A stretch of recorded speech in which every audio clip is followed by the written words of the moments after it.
తెలంగాణలో అతిపెద్ద గుడి, ఈ ప్రాంతంలో ఆరాధ్య దైవమైనటువంటి మన యాదగిరి నరసన్న సాక్షిగా తెలంగాణ నిరుద్యోగులకు 30,000 మంది నిరుద్యోగులకు అన్యాయం చేస్తున్నారు ప్రస్తుతం ఉన్న రేవంత్ రెడ్డి ప్రభుత్వం. ఎస్ఐపిసి నియామకాలకు సంబంధించినటువంటి యాదాద్రి జిల్లాకు ఒక్క పోస్టు, కనీసం ఒక్క పోస్టు తెలంగాణ ప్రజలకు చెప్పదలుచుకున్నా, ఒక్క పోస్ట్ అన్న నరసింహస్వామి దగ్గర కనీసం అక్కడ లట్టు పట్టుకొని తుపాయి పట్టుకొని ఇంటి అర్హత ఎవరికి లేదా అని చెప్పని యాదాద్రి భువనగిరిలో ఉన్నటువంటి నిరుద్యోగ యువకులు మొత్తం లైబ్రరీ స్టూడెంట్స్ వీళ్ళంతా అడుగుతున్నారు. అందుకనే వేకెన్సీలు దాదాపు 600 పైన వేకెన్సీస్ ఉన్న తర్వాత కూడా ఒక 6 పోస్టులన్నా వీళ్ళకి నియమిస్తారు. అంతే కదా, ఇంతకుముందు ఇప్పటిదాకా చూపించేది అదే కదా. ఒక 5 దాంట్లో ఉన్నాయట, కానీ మిగతా చేయడానికి పనికిరారా? మరి వాళ్ళే అడుగుతున్నారు, మరి మాదా ములుకు, మేము ఇక్కడ నాన్ ములికిలమా ఏంది, మరి మాకే అర్థమవుతలేదని అడుగుతున్నారు. నేను కాంగ్రెస్ వాళ్ళకు లోకల్ ఎమ్మెల్యే కావచ్చు, ఈ జిల్లాలో ఉన్నటువంటి యాదాద్రి భువనగిరి జిల్లా దాదాపు ఇంకా మొత్తం అందరు కలిసి ఒక 5 లేదు ఎమ్మెల్యేలు ఎమ్మెల్సీలు కనిపిస్తున్నారు. మీరందరికీ మేమందరి మీద బాధ్యత ఉన్నది.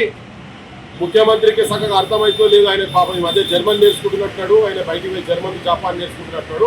మరి ఆ భాషలో పోయి చెప్తారా ఏం తెలియదు. మరి ఈ భాష అర్థమవుతూ లేదు. ఆయనకు పోయి ఆయన దగ్గర కూర్చోబెట్టుకొని చెప్పండి, ఈ జిల్లాకు అన్యాయం జరుగుతున్నది, పోస్టులు ఎక్కువ పెంచి ఈ జిల్లాలో ఉన్నటువంటి 600 పోస్టులు ఈ లోకల్లోకి రావాలి. లేకపోతే ఈ ముల్కులనే వీళ్ళు నాన్ ముల్కీలు అయిపోయిండ్రు. హైదరాబాద్ ఏసెట్టి కూడా మొత్తం మెజారిటీగా ఆంధ్ర వాళ్ళకు పోయేటువంటి ప్రమాదము ఉందని గతంలో కూడా చెప్పినా, దిల్సుఖ్నగర్లో ధర్నా చేసినప్పుడు కూడా చెప్పినాం. అదే జరుగుతున్నది. ఏ 20,000 పోస్టులు ఎస్ఐపిసిలు ఉన్నాయో అవి అంతా కనుక ఇచ్చేదింటే వీళ్ళకి వస్తాయని చెప్పని యాదాద్రి భువనగిరి నుంచి నరసింహస్వామి సాక్షిగా చెప్తున్నాం, అడుగుతున్నాం. లేకపోతే ఇక ప్రభుత్వం మీద ఎట్లా పడాలో మరి వాళ్ళు కూడా తెలుసుకుంటారు. రాజకీయ పార్టీలకు అతీతంగా వాళ్ళు కూడా ధర్నా చేయబోతున్నారు. కనుక ఎమ్మెల్యేలు ఇక్కడ ఉన్నారు, ఎమ్మెల్యేలు కావచ్చు, ఉమ్మడి నల్గొండ జిల్లా ఉన్నటువంటి మంత్రులు కావచ్చు, ఇక్కడ 5 జిల్లాకి వెళ్ళి 2 ఉన్నారు. ఇంకో ఆయన మంత్రి కావాలని తాతాడుతున్నాడు కదా. తన ఎంపీలు బాగా ముఖ్యమంత్రి బాగా దగ్గర ఉంటారు కదా, ఎంపీ ఆయన ఇక్కడ ఆయన ఎంపీ బాగా దగ్గర చెప్పుకుంటుంటారు కదా. మరి పోయి ఆ 600 పోస్టులు పట్టుకొస్తావా లేదా అనేది యువకులు ఇక్కడ నుంచి అడుగుతారు. అంతే కదా.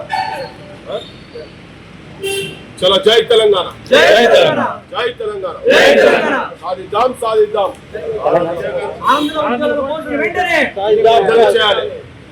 600 పోస్టులు వెంటనే.